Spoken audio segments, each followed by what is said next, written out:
पौधों में दोहरा निषेचन अर्थात डबल फर्टिलाइजेशन किसे कहते हैं और ये किस प्रकार होता है, आज हम इस बात पर चर्चा करेंगे।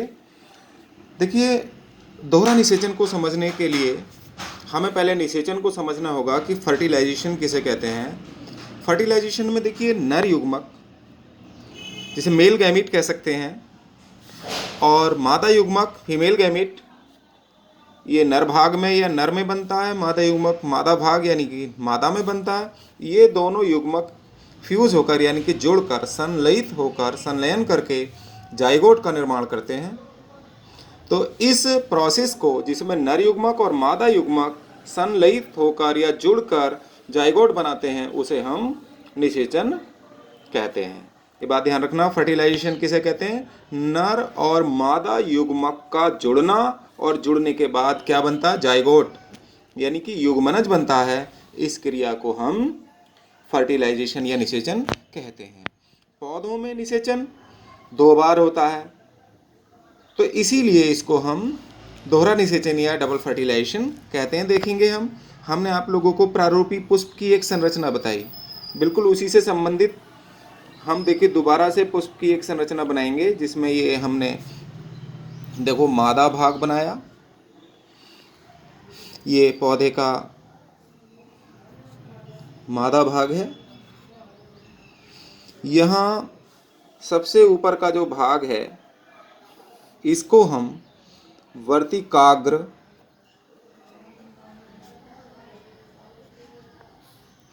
या स्टिग्मा भी कह देते हैं। इसका नाम है वर्तिकाग्र या स्टिग्मा। इसका जो गर्दन वाला भाग है, इस फीमेल पार्ट का, जायांग का, पुष्प का ये मादा भाग बना रहे हैं हम, नर भाग भी बनाएंगे, तो इसको वर्तिका कहते हैं और इंग्लिश में इसको स्टाइल कहा जाता है। उसके बाद इसका ये जो फूला भाग है, इस फूले भाग को हम अंडाशय कहते हैं। अंडाशय से ही फल का विकास होता है, अंडाशय, और इंग्लिश में अंडाशय को ओवरी कहा जाता है। ये इसका पुष्पासन है, थैलेमस, जिस पर संपूर्ण पुष्प ऊपर की ओर वृद्धि करता है।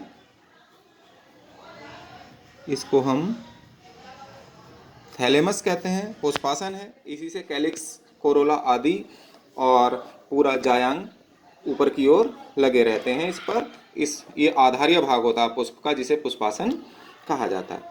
अब इस मादा भाग के अंदर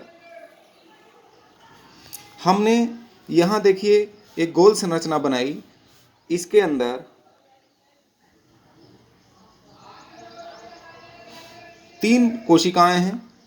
इसको हम, जो सबसे बड़ी कोशिका है, इसको एग सेल कहते हैं, यानी अंडकोशा। इसका नाम है अंडकोशा। और इसके अलावा इसके साथ 2 कोशिकाएं और लगी हैं, एक ये वाली सेल और दूसरी ये वाली सेल। इसके साथ जो छोटी कोशिकाएं हैं, इनको हम कहते हैं सिनर्जिड्स,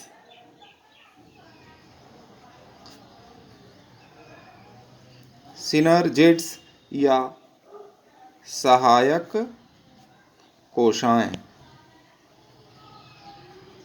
तो ये सहायक कोशिकाएं हैं इसके साथ लगी। इसके दूसरी ओर 3 कोशिकाएं होती हैं, इनको हम कहते हैं एंटीपोडल्स,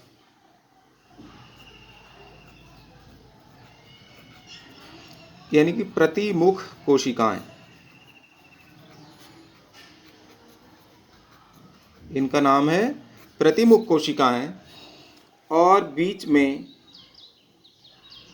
2 केंद्रकों से बना, अकेला भी बना सकते हैं आप, उसके अंदर 2 केंद्रक बना सकते हैं और दोनों केंद्रक जुड़े हुए भी दिखा सकते हैं। तो ये द्वितीय केंद्रक या सेकेंडरी न्यूक्लियस होता है। इसका नाम है द्वितीयक केंद्रक। यानी कि सेकेंडरी न्यूक्लियस, क्योंकि ये दो केंद्रकों के जुड़ने से ही बनता है। जब हम आगे को बढ़ाएंगे पार्ट, अगले टॉपिक में हम इन चीज़ों को भी क्लियर करेंगे कि ये पूरे बीजांड का निर्माण किस प्रकार हुआ है। चलिए अब देखते हैं यहाँ पर, अब बनाएंगे हम यहीं से निकले हुए नर भाग। हमने नर भाग बनाया, एक भी, हम केवल एक से ही काम चलाएंगे, इसके अलावा हम कितने भी बना सकते हैं। तो ये क्या है? पुंकेसर है। पूरे भाग को क्या कहेंगे? पुंकेसर। प्रारूपी पुष्प की संरचना जब बताई थी तो उसमें भी बताया था, और इसको इंग्लिश में क्या कहते हैं? स्टामेन कहते हैं। स्टामेन है। और स्टामेन के अंदर सबसे ऊपर वाला जो भाग है, ये फूले हुए भाग को हम कहते हैं पराग कोश। पराग कोश कहा जाता है। Anther sac. Anther sac. इस एंथर सैक में से फटने के बाद जब ये परिपक्व हो जाता है तो इससे देखिए परागकण निकलते हैं और वर्तिकाग्र पर गिरते हैं। ठीक है। परागकणों के वर्तिकाग्र पर पहुंचने की क्रिया को हम परागण भी कहते हैं। इस तरह परागण हो जाता है और यहाँ मकरंद होता है, जिसको मधुमक्खियाँ या कीड़े मकोड़े इस मकरंद को चूसने के लिए पुष्प पर आते हैं। देखा होगा पुष्प पर बहुत सारे मधुमक्खियाँ या कीड़े मकोड़े आते हैं। तो यहाँ पर एक मीठा सॉल्यूशन होता है जिसे नेक्टर या मकरंद कहते हैं। मकरंद को चूसने के लिए पौधे के पुष्प पर मक्खियाँ, कीड़े मकोड़े, चींटियाँ, मधुमक्खियाँ सब आते हैं यहाँ पर। तो जब इस मकरंद में ये आते हैं, परागकण गिरते हैं तो फूलकर मोटे हो जाते हैं और जर्मिनेट करने लगते हैं। देखिए, और जर्मिनेट करके इसमें से क्या निकलती है? एक पराग नलिका निकलती है। देखो नलिका निकल रही है, ये जमती हुई जाएगी और बीजांड के अंदर चली जाती है। यहाँ से जर्मिनेट हुई। ये क्या है? पोलन ग्रेन्स गिरे, परागकण। ये पोलन ग्रेन्स है, परागकण। ये परागकण कहाँ से आए हैं? परागकोश से। जो नर संरचना है पुंकेसर के ऊपर वाला जो फूला हुआ भाग है परागकोश के फटने पर परागकण कहाँ गिरे? वर्तिकाग्र पर, स्टिग्मा पर गिरे, और स्टिग्मा पर ये जर्मिनेट हो गए मकरंद में फूल कर, और इससे क्या निकली? एक पराग नलिका निकली। इसका नाम है पराग नलिका, और इंग्लिश में इस पराग नलिका को कहते हैं पोलन ट्यूब। तो इससे एक पोलन ट्यूब निकली, और इस पोलन ट्यूब में क्या होते हैं? 3 केंद्रक होते हैं। 1 2 3। 3 प्रकार के देखिए न्यूक्लियस बनाए हैं। एक तो होता है ट्यूब न्यूक्लियस, यानी कि नलिका केंद्रक। नलिका केंद्रक तो नष्ट हो जाता है, इसके आगे लिख देते हैं हम, ये तो नष्ट हो जाता है। और उसके अलावा 2 केंद्रक ये दिखाई दे रहे हैं। ये जो 2 केंद्रक हैं, ये वाला और ये वाला, ये दोनों केंद्रक कहलाते हैं नर केंद्रक। नर केंद्रक, मेल न्यूक्लियाई, इनको हम मेल न्यूक्लियाई कहते हैं।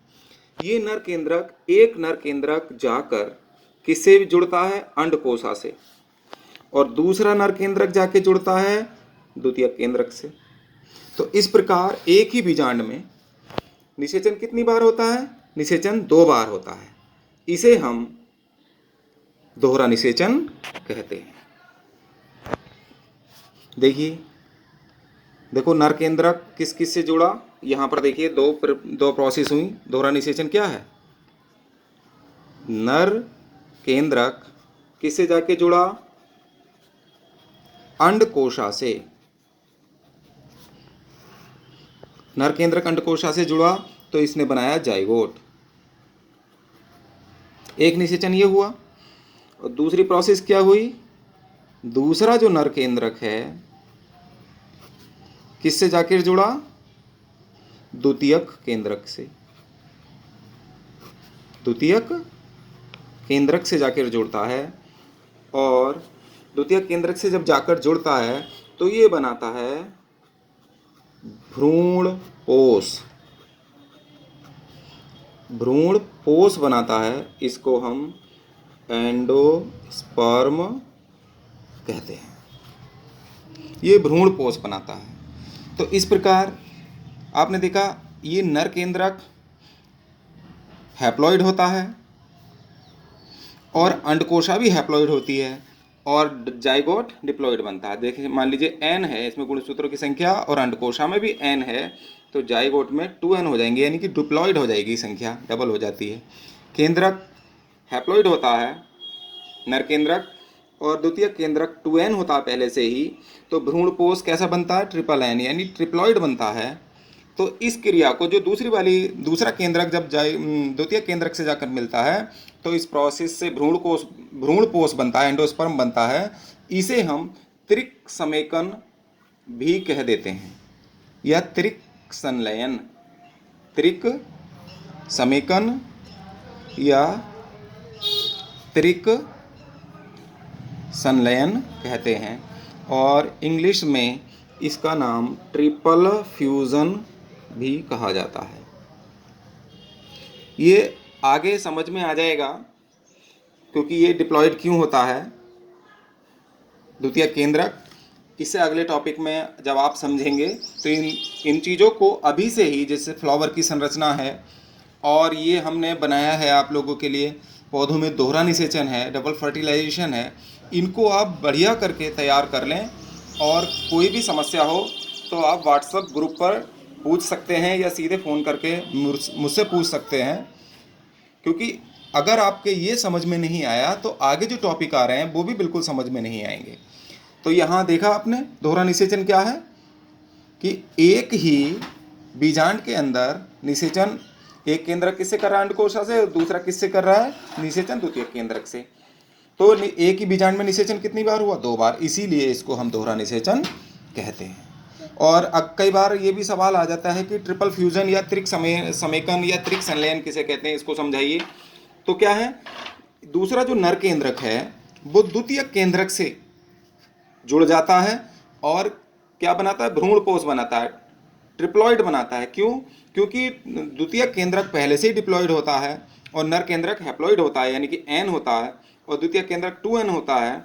तो भ्रूणपोष कैसा बनता है, 3n यानी कि ट्रिप्लॉइड बन जाता है। इस प्रोसेस को हम ट्रिपल फ्यूजन या त्रिक समेकन कहते हैं। धन्यवाद।